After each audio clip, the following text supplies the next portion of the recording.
Black Friday is a little more than a week away, and the National Retail Federation forecasts the first $1 trillion holiday season ahead. Holy smokes. Yep. But consumers may not get their bang for all of those bucks. CBS News Miami's Lauren Pastrana is here with what consumers ought to know about this year's deals and sneaky surprises. I want to hear about this, Lauren. Yeah, Jim, Naja, basically prepare to spend more this holiday season. That's the ticket here this year. Retailers have been bracing for this collision between tariffs and holiday spending for months, and cost-conscious consumers can still stretch a dollar, but some shortcuts could end up more costly without a little bit of caution.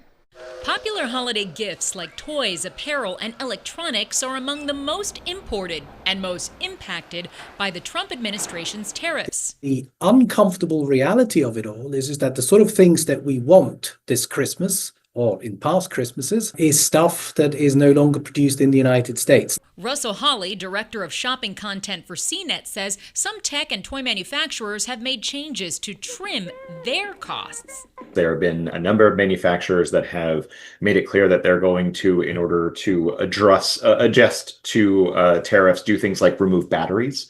So the batteries would need to be a separate purchase. The packaging may be different. Purchasing items brought in before tariffs took effect may help consumers save. But Hawley says do some research, especially with tech, to make sure it's worth it. We've seen quite an increase in people shopping, refurbished versions of models of things that they are interested in order to get that, kind of extra savings. My biggest recommendation to anybody going that route is to just read the fine details. David Bieri, associate professor of economics at Virginia Tech, says online shoppers who find big deals need to note where the item ships from.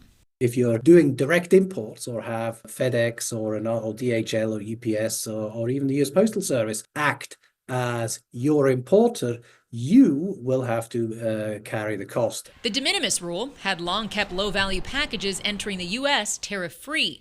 That exemption ended in August. And for those hoping the Supreme Court might step in and play the role of Santa, the ruling on the tariffs isn't expected until at least next year. And even if the justices did render a decision, businesses have already paid those tariffs on the items they've brought in for the holiday season.